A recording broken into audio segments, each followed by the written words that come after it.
Hello there, Sophie. We have a lot to do, so we'll get started without delay. By philosophy, we mean the completely new way of thinking that evolved in Greece about 600 years before the birth of Christ. Until that time, people have found answers to all their questions in various religions. These religions' explanations were handed down from generation to generation in the form of myths. A myth is a story about the gods which sets out to explain why life is as it is.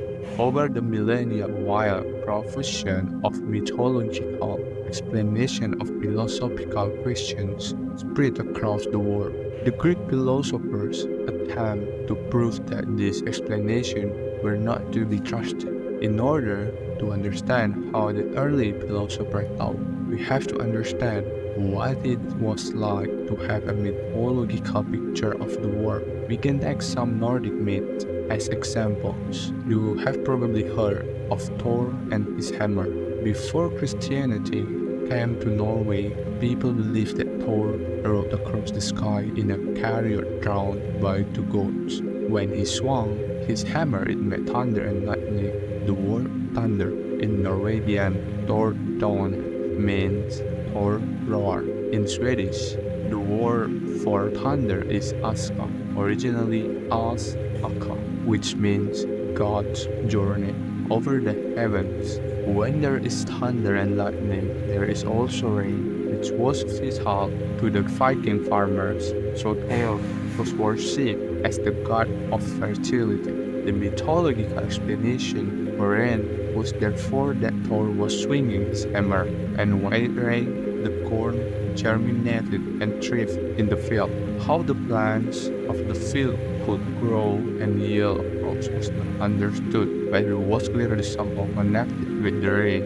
And since everybody believed that the rain had something to do with Thor, it was one of the most important of the Norse gods. There was another reason why Thor was important, a reason related to the entire world order. The Vikings believed that the inhabited world was an island under constant threat from outside danger. They called this part of the world Midgard, which means the kingdom in the middle. Within Midgard lay Asgard, the domain of the gods. Outside Midgard was the kingdom of Utgard, the domain of the treacherous giants, who resorted to all kinds of cunning tricks to try and destroy the world. Evil monsters like these are often referred to as the force of chaos, not only in Norse mythology but in almost all other cultures. People found that there was a precarious balance between the force of good and evil. One of the ways in which the giants could destroy Midgard was by abducting Freya, the goddess of fertility. If they could do this, nothing would grow in the fields and the woman would no longer have children, so it was vital to hold these giants in check. Thor was a central figure in this battle with the giants. His hammer could do more than make rain. It was a key weapon in the struggle against the dangerous force of chaos.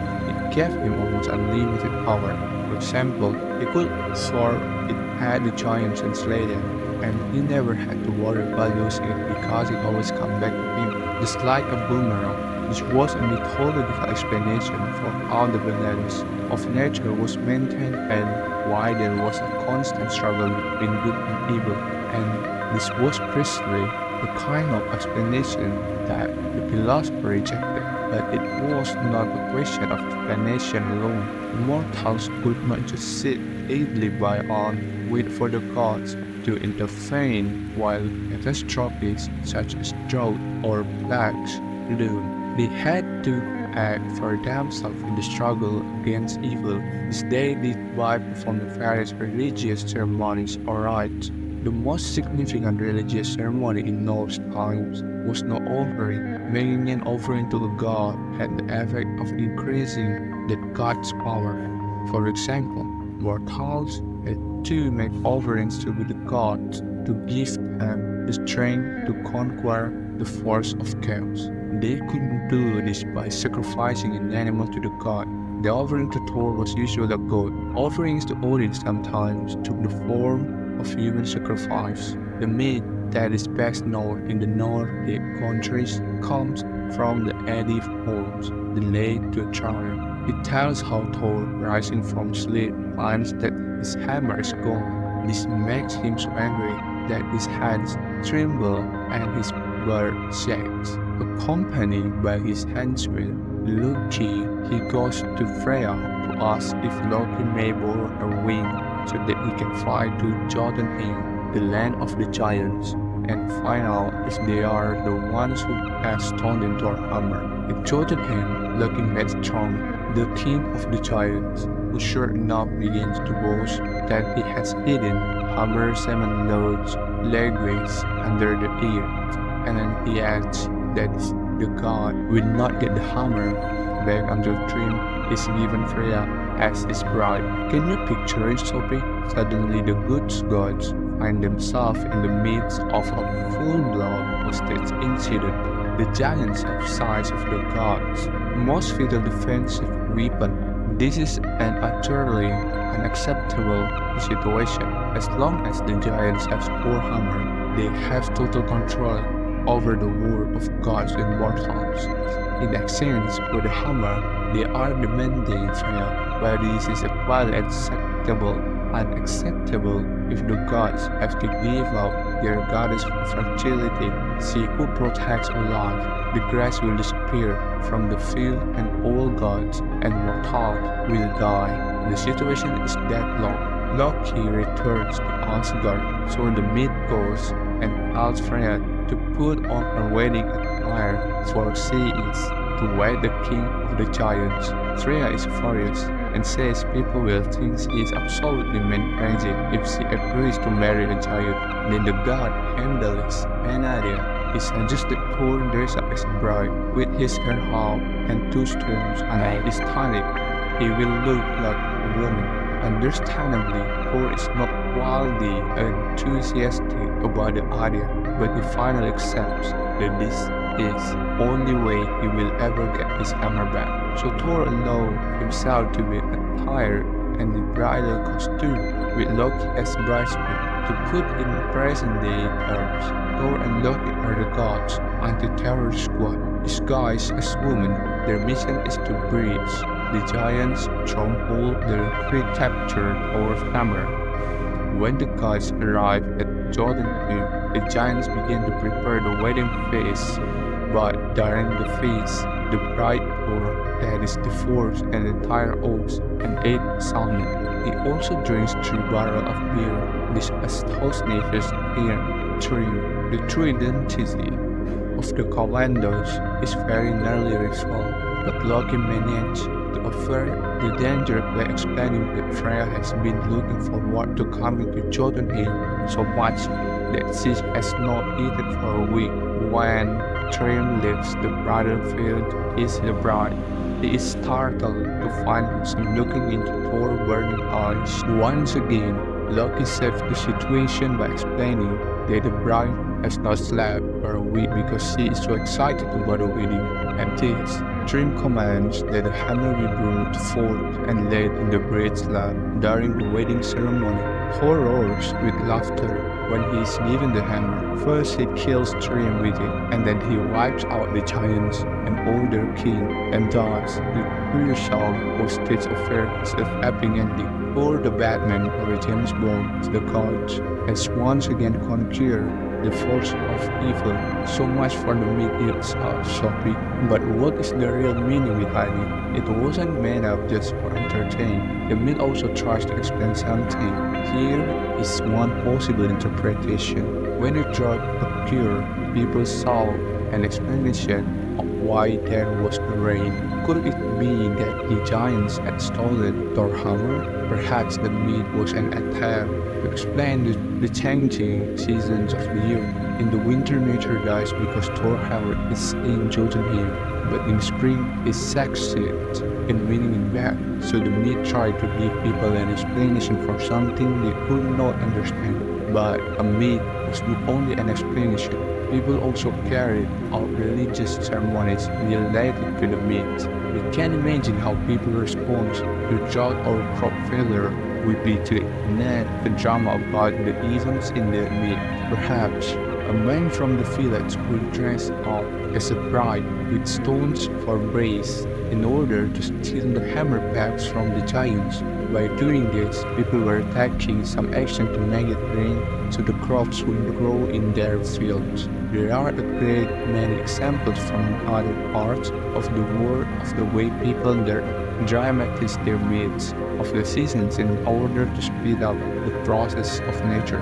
So far, we have only taken a brief glimpse at the world of Norse mythology, but there were countless myths about Thor and Odin, Freya and Freya, Odin and Balder, and many other gods. Mythological notions of this kind flourished all over the world until philosophers began to tamper with them. A mythological word picture also existed in Greece when the first philosophy was evolved. The stories of the Greek gods had been handed down from generation to generation for centuries. In Greece, the gods were called Zeus and Apollo, Hera and Athena, Dionysus and Asclepius, Heracles and Hephaestus, to mention only a few of them. Around 700 before century, much of the Greek mythology was written down by Homer and Aesop. This created a whole new situation. Now that the myths existed in written form, it was possible to discuss them. The earliest Greek philosophers criticized Homer's mythology because the gods resembled mortals too much and were just as egoistic and treacherous. For the first time, it was said that the myths were nothing but human notions. One exponent of this view was the philosopher Xenophon, who lived from about 570 before centuries. Men have created the gods in their own image, he said. They believe the gods were born and have bodies and clothes and language just as we have. Ethiopians believe that the gods are black and flat-nosed. Thracians imagine them to be blue-eyed and fair-haired, with oaks and horses and lions would draw. They would depict gods that look like oxen, horses, and lions. During that period, the Greeks founded many city-states, both in Greece itself and in the Greek colonies in southern Italy and Asia Minor, where all manual work was done by slaves, leaving the citizens free to devote all their time to politics and culture. In these city environments, people began to think in a complete new way, purely on his own behalf, and citizens would question the way society ought to be organized. Individuals would thus also ask philosophical questions without force to ancient myths. This is the development from the mythological mode of thought to one based on experience and reasons.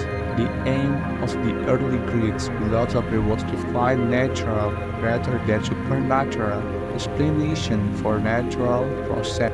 Sophie left the den and wondered about the garden. She tried to forget what she had learned at school, especially in science class. If she had grown up in this garden without knowing anything at all about nature, how would she feel about the spring? Would she try to invent some kind of explanation for why it suddenly started to rain? Would she work out some fantasy to explain where the snow went and why the sun rose in the morning?